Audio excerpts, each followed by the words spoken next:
छत्तीसगढ़ की 25 बड़ी खबरों में आपका स्वागत है। चलिए जानते हैं 3 अप्रैल 2025 के मुख्य समाचार। इससे पहले आप न्यूज़ को कहां से देख रहे हैं, हमें कमेंट में बताना बिल्कुल ना भूलें। साथ ही वीडियो को लाइक कर दें। मनरेगा श्रमिकों को मिली बड़ी सौगात, सैलरी में हुई बम्पर बढ़ोतरी, अब खाते में आएगी मोटी रकम। नवरात्रि का आज 6वां दिन है और इस अवसर पर मनरेगा के श्रमिकों के लिए एक बड़ी खुशखबरी आई है। केंद्र सरकार ने 2025 से 26 के लिए महात्मा गांधी नरेगा के तहत ग्रामीण मजदूरी की राशि बढ़ा दी है। 1 अप्रैल 2025 से मनरेगा के मजदूरों को 261 रुपये प्रतिदिन मिलेंगे। यह राशि सीधे आधार लिंक के माध्यम से उनके बैंक खातों में आएगी, जिससे श्रमिकों को भुगतान प्राप्त करने में आसानी होगी। यह निर्णय ग्रामीण श्रमिकों के लिए एक महत्वपूर्ण कदम है। राशन दुकान में गड़बड़ी, 4 महीने से संचालक ने नहीं बांटा चना, जांच में 7 क्विंटल कम मिला, शक्कर भी 2 रुपये अधिक दिया। रायगढ़ जिले में राशन दुकान में गड़बड़ी का मामला सामने आया है। भगवान सिंह संचालित राशन दुकान में चना ग्रामीणों को नहीं बांटा गया और शक्कर में अधिक पैसे लिए जा रहे थे। खाद्य विभाग की जांच में यह सही पाया गया। पिछले 4 महीनों से चना नहीं बांटा गया और एक महिला ने बताया कि उसके राशन कार्ड के लिए 2000 रुपये लिए गए। अब खाद्य विभाग आगे की कार्रवाई करेगा। नकल कराती पकड़ी गई महिला टीचर, शिक्षा विभाग ने किया निलंबित। बिलासपुर के उसलापुर शासकीय उच्चतर माध्यमिक विद्यालय में नकल करते पकड़ी गई शिक्षिका रंजना शर्मा को निलंबित कर दिया गया है। यह कार्रवाई लोक शिक्षण संचालनालय द्वारा की गई है। 17 मार्च को परीक्षा के दौरान उन्हें छात्रों को नकल सामग्री बांटते हुए पकड़ा गया। हालांकि सवाल यह है कि जब जिले में उड़न दस्ता दल तैनात थे तो नकल प्रकरण पहले क्यों नहीं सामने आया। जानलेवा रफ्तार, स्कूटी पर फर्राटा भर रही थीं 3 बहनें। डिवाइडर से टकराते ही एक का सर धड़ से हुआ अलग। देखिए सीसीटीवी फुटेज। राजधानी रायपुर के कमल विहार में एक तेज रफ्तार मोपेड के डिवाइडर से टकराने से 18 वर्षीय आलिया खान की मौत हो गई। यह हादसा बुधवार शाम करीब 4 बजे हुआ, जब आलिया अपनी 2 बहनों के साथ घूमने निकली थी। सीसीटीवी फुटेज में दिख रहा है कि स्कूटी का संतुलन बिगड़ने से वह डिवाइडर से टकराई, जिससे आलिया का सिर धड़ से अलग हो गया और उसके शरीर से तेजी से खून बहने लगा। शाह के दौरे से पहले नक्सली शांति वार्ता को तैयार, सेंट्रल कमेटी बोली सरकार ऑपरेशन रोके, युद्ध विराम कर देंगे। गृह मंत्री विजय बोले सरकार बातचीत के लिए तैयार। अमित शाह के बस्तर दौरे से पहले नक्सली शांति वार्ता के लिए तैयार हो गए हैं। केंद्रीय समिति के प्रवक्ता अभय ने कहा कि पिछले 15 महीनों में 400 नक्सली मारे गए हैं और यदि ऑपरेशन रुकता है तो वे वार्ता के लिए तैयार हैं। गृह मंत्री विजय शर्मा ने कहा कि सरकार सार्थक वार्ता के लिए तैयार है, लेकिन नक्सलियों को शर्तें स्पष्ट करनी होंगी। उन्होंने यह भी कहा कि वार्ता भारतीय संविधान की मान्यता के आधार पर होनी चाहिए। वनाधिकार अधिनियम पर रोक से प्रभावित होंगे 17 लाख लोग, सुप्रीम कोर्ट में लंबित है मामला। अमरजीत बोले उद्योगपतियों को जमीन देना चाहती है सरकार। वर्ष 2020 में बर्ड लाइफ फर्स्ट संस्था ने वन अधिकार अधिनियम 2006 को समाप्त करने की मांग को लेकर सुप्रीम कोर्ट में याचिका दायर की है, जिस पर सुनवाई चल रही है। 2019 में सुप्रीम कोर्ट ने वर्ष 2017 के बाद आए प्रकरणों को इनक्रोचमेंट घोषित करने का आदेश दिया था, लेकिन विरोध के बाद इसे रोक दिया गया। अमरजीत भगत ने कहा कि यदि अधिनियम समाप्त होता है तो छत्तीसगढ़ सहित 17 लाख लोग प्रभावित होंगे। निश्चलानंद बोले नशा सट्टा के बिना राजनेताओं की स्थिति दयनीय हो जाएगी। नक्सलवाद पर कहा यदि नेता अपना हाथ खींच ले तो नक्सलवाद खत्म हो जाएगा। गोवर्धन मठ पुरी के पीठाधीश्वर शंकराचार्य स्वामी निश्चलानंद सरस्वती ने रायपुर के सुदर्शन आश्रम में मीडिया से चर्चा की। उन्होंने शराब दुकानों के बारे में कहा कि नशा सट्टा नहीं होने पर राजनेताओं की स्थिति दयनीय हो जाएगी। नक्सलवाद पर उन्होंने कहा कि यदि पक्ष विपक्ष के नेता अपना हाथ खींच लें तो यह समस्या समाप्त हो जाएगी। वक्फ बोर्ड के मुद्दे पर उन्होंने कहा कि प्रधानमंत्री मोदी सूझबूझ वाले हैं और सोच समझकर कदम उठाते हैं। 3 महीने तक बंद रहेंगे मांस मटन की दुकानें, अंडे चिकन बिक्री पर लगा प्रतिबंध। शासकीय कुक्कुट पालन प्रक्षेत्र में बर्ड फ्लू संक्रमण की पुष्टि के बाद 33,000 से अधिक चूजे, अंडे और मुर्गियों को दफनाया गया। कलेक्टर चंदन संजय त्रिपाठी ने अगले 3 महीने तक अंडे और चिकन बिक्री पर प्रतिबंध लगाया है। इन्फेक्टेड जोन 1 किलोमीटर और सर्विलांस जोन 10 किलोमीटर तक निर्धारित किया गया है। पोल्ट्री उत्पादों की आवाजाही पूरी तरह से प्रतिबंधित है। Rapid response team bird flu की स्थिति पर निगरानी रखेगी। चीफ जस्टिस बोले घर बनवाने का ठेका ले लिया क्या? एडवोकेट जनरल कह रहे थे डीजे के टकराने से गिरा छज्जा, इससे बच्चे की मौत। बिलासपुर में डीजे की तेज आवाज से छज्जा गिरने से एक बच्चे की मौत के मामले में हाई कोर्ट ने जनहित याचिका के रूप में सुनवाई की। Advocate general Prafulla N Bharat ने कहा कि छज्जा डीजे की आवाज से नहीं बल्कि डीजे के टकराने से गिरा। चीफ जस्टिस रमेश कुमार सिन्हा ने पूछा कि क्या आपने घर बनाने का ठेका लिया है और बिलासपुर कलेक्टर को शपथ पत्र पेश करने का आदेश दिया। अगली सुनवाई 15 अप्रैल को होगी। जीएसटी में छत्तीसगढ़ बना देश का अग्रणी राज्य। 16,390 करोड़ मिला राजस्व, 18% की ऐतिहासिक वृद्धि।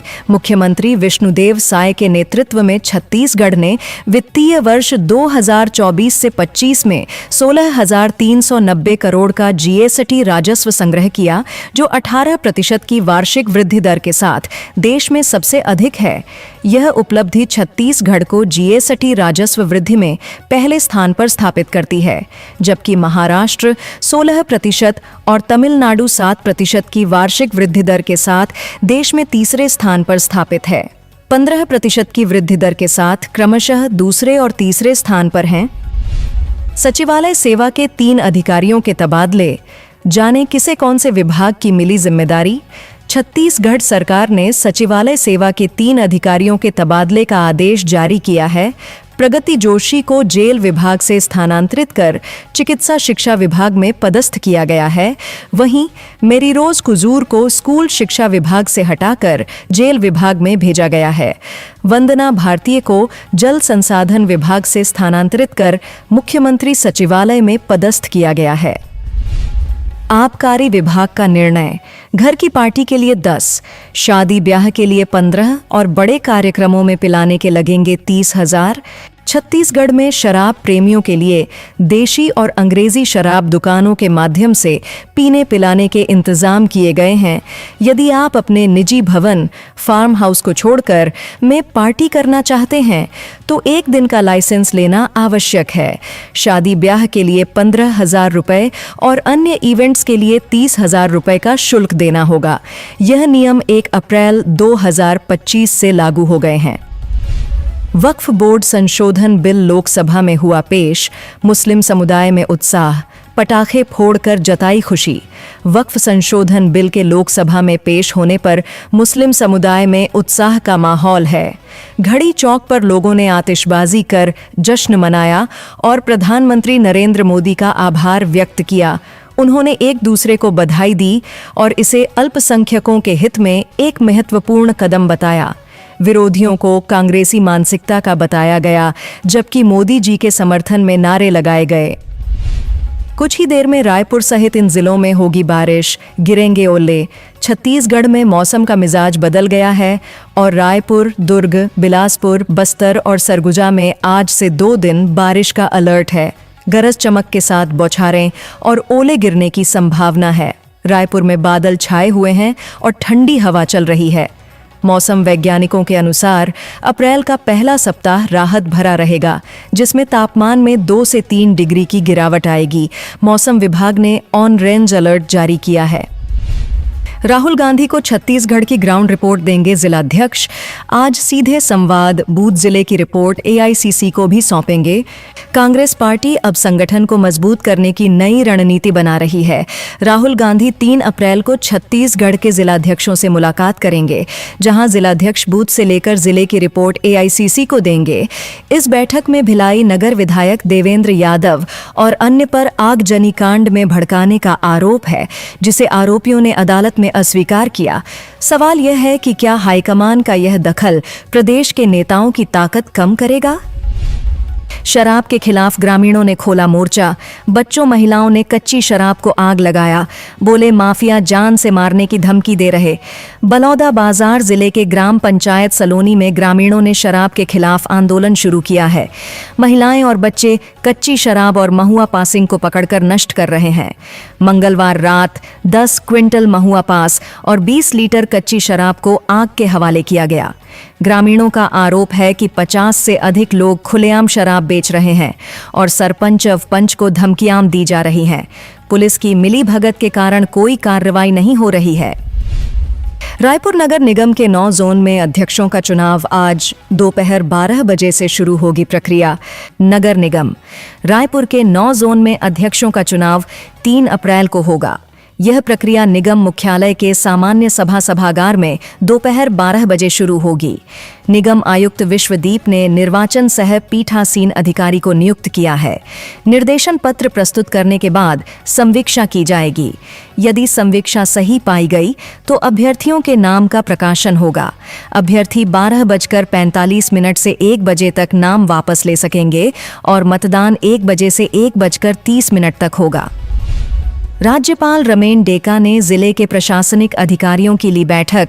शासकीय योजनाओं को लेकर दिए आवश्यक दिशा निर्देश।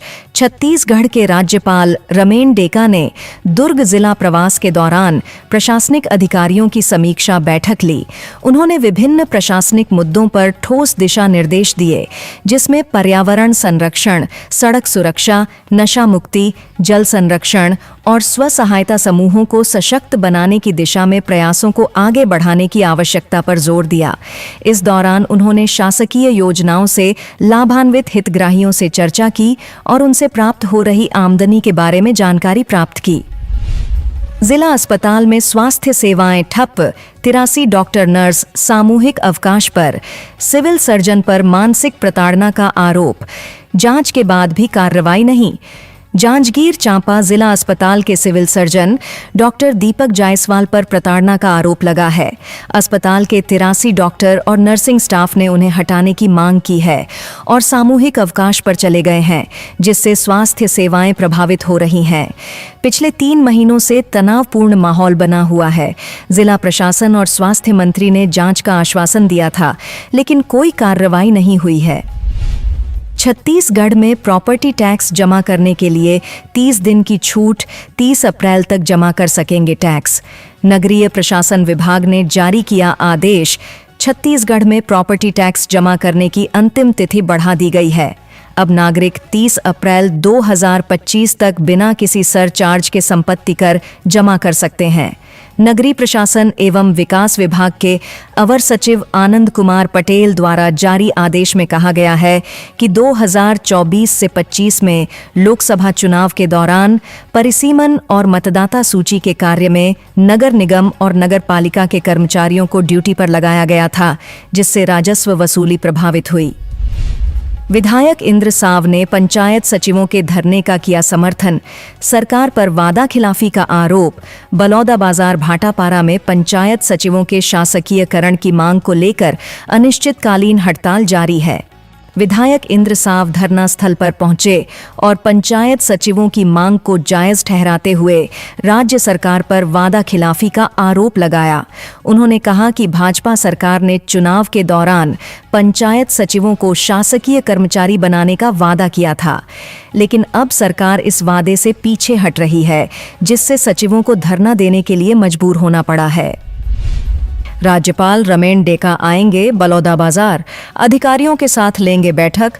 केंद्र सरकार के योजनाओं के क्रियान्वयन की जानकारी भी लेंगे। छत्तीसगढ़ के राज्यपाल रमेन डेका 3 अप्रैल 2025 को बलौदाबाजार भाटापारा जिले का दौरा करेंगे। वे सुबह 9:30 पर राजभवन रायपुर से सड़क मार्ग द्वारा प्रस्थान करेंगे और सुबह 11 बजे जिला मुख्यालय बलौदाबाजार पहुंचेंगे। राज्यपाल एक पेड़ मां के नाम कार्यक्रम में पौधरोपण करेंगे और प्रशासनिक अधिकारियों के साथ बैठक करेंगे। वे केंद्र सरकार की योजनाओं के क्रियान्वयन का भी जायजा लेंगे और दोपहर 2 बजे मुंगेली जिले के लिए रवाना होंगे। एक और योजना का बदला गया नाम, स्वामी आत्मानंद मेधावी छात्र प्रोत्साहन योजना। अब पंडित दीनदयाल के नाम पर छत्तीसगढ़ की साय सरकार ने पूर्ववर्ती कांग्रेस शासनकाल की एक योजना का नाम बदल दिया है। स्कूल शिक्षा विभाग की प्रोत्साहन योजना अब पंडित दीनदयाल उपाध्याय मेधावी छात्र प्रोत्साहन योजना के नाम से जानी जाएगी। यह योजना पहले स्वामी आत्मानंद मेधावी छात्र प्रोत्साहन योजना के नाम से 2019 में स्थापित की गई थी। इस बदलाव के संबंध में स्कूल शिक्षा विभाग के अवर सचिव ने सभी डीएम और डीईओ को पत्र जारी कर योजना के क्रियान्वयन के निर्देश दिए हैं। एनीकट निर्माण को मिली मंजूरी, 12 करोड़ की लागत से होगा काम, 80 हेक्टेयर में होगी सिंचाई, किसानों को मिलेगा फायदा। बिलासपुर जिले के बेलतरा विधानसभा के गोंदिया में एनीकट बनाने के लिए राज्य शासन ने प्रशासकीय मंजूरी दे दी है। इस परियोजना की लागत 12 करोड़ 1,94,000 रुपए होगी।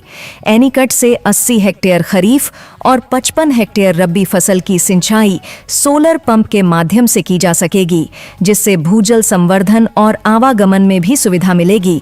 विधायक सुशांत शुक्ला की मांग पर मुख्यमंत्री विष्णुदेव साय ने यह सौगात दी है। 2 दिन में 3 ग्रामीणों की हाथियों ने ली जान। बलरामपुर में नहीं थम रहा गजराज का आतंक। बलरामपुर जिले में हाथियों का आतंक जारी है। कल शंकरगढ़ वन परिक्षेत्र में महुआ बिनने गई एक महिला को हाथी ने कुचलकर मार दिया, जिससे पिछले 2 दिनों में हाथियों के हमलों से यह तीसरी मौत है। ग्रामीण भयभीत हैं, जबकि वन विभाग हाथियों को खदेड़ने में असफल रहा है। महुआ के सीजन में हाथी महुआ की सुगंध से आकर्षित हो रहे हैं। वन विभाग ने मृतक के परिजनों को 25,000 रुपये की सहायता राशि दी है। रायपुर में पंडरी थाने का घेराव, भीम आर्मी पर एफआईआर, भड़काऊ भाषण देने का आरोप, पुलिसकर्मी की मारपीट को लेकर शुरू हुआ था बवाल। रायपुर में भीम आर्मी के सदस्यों पर एफआईआर दर्ज की गई है, जिन्होंने पंडरी थाना का घेराव किया। आरोप है कि उन्होंने बिना अनुमति प्रदर्शन किया, जो अवैध है, और मानव अधिकारों के हनन का आरोप लगाते हुए थाने का घेराव किया। इस दौरान पंडरी मोवा मुख्य सड़क पर ट्रैफिक जाम की स्थिति बनी रही। पुलिस ने देवेंद्र मिरी, कुलेश्वर प्रसाद, ओम प्रकाश और अन्य के खिलाफ एफआईआर दर्ज की है। प्रदर्शन के दौरान थाने को छावनी में तब्दील कर दिया गया था। पकड़ा गया मुन्ना भाई। जीजा ने 10वीं का एग्जाम देने साले को भेजा। पुलिस ने दोनों को गिरफ्तार कर भेजा जेल। रायगढ़ जिले के पुसौर थाना क्षेत्र में एक अनोखा ठगी का मामला सामने आया है। एक युवक ने 10वीं की ओपन परीक्षा में अपने साले को अपनी जगह परीक्षा देने भेजा। फिल्म मुन्ना भाई MBBS की तर्ज पर। हालांकि स्कूल प्रशासन की सतर्कता से यह फर्जीवाड़ा जल्दी ही उजागर हो गया। पुसौर पुलिस ने आरोपी जीजा और साले को धोखाधड़ी के आरोप में गिरफ्तार कर न्यायिक रिमांड पर भेज दिया है। सरेंडर करने के बाद करोड़पति बन जाएंगे माओवादी। घर वापसी पर नौकरी, जमीन और खूब सारा पैसा देगी सरकार। केंद्रीय गृह मंत्री अमित शाह 4 अप्रैल को छत्तीसगढ़ का दौरा करेंगे, जहां वह छत्तीसगढ़ नक्सलवादी आत्मसमर्पण पीड़ित राहत पुनर्वास नीति 2025 लॉन्च करेंगे। इस नीति का उद्देश्य नक्सलवाद को समाप्त करना है। आत्मसमर्पण करने वाले नक्सलियों को 5 लाख रुपए तक का इनाम, 1 हेक्टेयर जमीन और परिवार के एक सदस्य को सरकारी नौकरी दी जाएगी। यदि नौकरी नहीं मिलती तो 15 लाख रुपए की राशि प्रदान की जाएगी। भूपेश बघेल सहित 21 लोगों पर एफआईआर। 4 महीने पहले दर्ज सीबीआई की एफआईआर वायरल। 12 केस की जांच के बाद पड़े छापे। महादेव सट्टा मामले में सीबीआई ने पूर्व सीएम भूपेश बघेल समेत 21 लोगों पर भ्रष्टाचार, ठगी और जुआ एक्ट के तहत केस दर्ज किया है। जिन लोगों पर केस दर्ज किया गया है, इनमें महादेव सिंडिकेट से जुड़े सदस्य, कारोबारी, पुलिस अधिकारी और राजनेता शामिल हैं। सीबीआई ने यह एफआईआर 18 दिसंबर 2024 को रजिस्टर्ड की थी, लेकिन मंगलवार देर रात से इसकी चर्चा है। माइनिंग फंड में गड़बड़ी। पूर्व मंत्री ननकी राम की शिकायत पर केंद्र ने लिया संज्ञान, संभागायुक्त को जांच के आदेश। कोरबा जिले में पूर्व गृह मंत्री ननकी राम कंवर की शिकायत को केंद्र ने गंभीरता से लिया है। भौमिकी और खनिकर्म मंत्रालय ने बिलासपुर संभाग के आयुक्त को जांच का आदेश दिया है। कंवर ने प्रधानमंत्री को लिखित शिकायत में खनिज न्यास मद में हो रहे भ्रष्टाचार की ओर ध्यान आकर्षित किया था। जांच के लिए निर्देश दिए गए हैं और कंवर ने इस पत्र की प्रतिलिपि संबंधित मंत्रालयों को भी भेजी है। रायपुर में 3 दिवसीय वृहद कला प्रदर्शनी। प्रदेश के 45 कलाकार करेंगे चित्र और शिल्प कला का प्रदर्शन। राजधानी रायपुर में 12 से 14 अप्रैल तक महंत घासीदास संग्रहालय में Chhattisgarh progressive artist group CGPAG द्वारा एक वृहद कला प्रदर्शनी का आयोजन किया जाएगा। इस 3 दिवसीय आयोजन में प्रदेश के 45 कलाकार चित्र और शिल्प कलाओं का प्रदर्शन करेंगे। यह प्रदर्शनी केवल एक कला आयोजन नहीं है, बल्कि छत्तीसगढ़ के कला संसार में एक महत्वपूर्ण दस्तक है, जो समकालीन कलाकारों की बेचैनी को उजागर करती है, जबकि राज्य में कोई कला अकादमी नहीं है। जमानत पर सुनवाई से पहले लखमा अरेस्ट। कवासी बोले आवाज उठाने पर सरकार कर रही परेशान। EOW ने सुनियोजित तरीके से गिरफ्तारी की। छत्तीसगढ़ शराब घोटाला केस में पूर्व आबकारी मंत्री कवासी लखमा को EOW ने गिरफ्तार किया है। EOW ने लखमा से पूछताछ के लिए स्पेशल कोर्ट में प्रोडक्शन वारंट की मांग की, जिसके बाद कोर्ट ने उन्हें 7 अप्रैल तक रिमांड पर भेज दिया। लखमा ने मीडिया से कहा कि वह गरीब आदमी हैं और बस्तर की आवाज उठाते हैं, जबकि उनके वकील ने आरोप लगाया कि EOW ने सुनियोजित तरीके से पूछताछ के लिए आवेदन किया। विधायक समेत 7 अन्य आरोपी कोर्ट में हुए पेश। अगली सुनवाई में होगी गवाही। देवेंद्र यादव बोले, न्यायपालिका पर पूरा भरोसा। कलेक्ट्रेट आगजनी हिंसा मामले में कल अदालत में सुनवाई हुई। भिलाई नगर विधायक देवेंद्र यादव और 7 अन्य पर दशहरा मैदान में उपस्थित होकर आगजनी कांड में लोगों को भड़काने का आरोप लगा है, जिसे आरोपियों ने कोर्ट में अस्वीकार कर दिया। यह मामला 10 जून को जैतखाम में तोड़फोड़ के दौरान बलौदा बाजार में हुई हिंसा से संबंधित है, जिसमें पुलिस ने 13 FIR दर्ज की हैं। कल अभियोग की कार्रवाई की गई।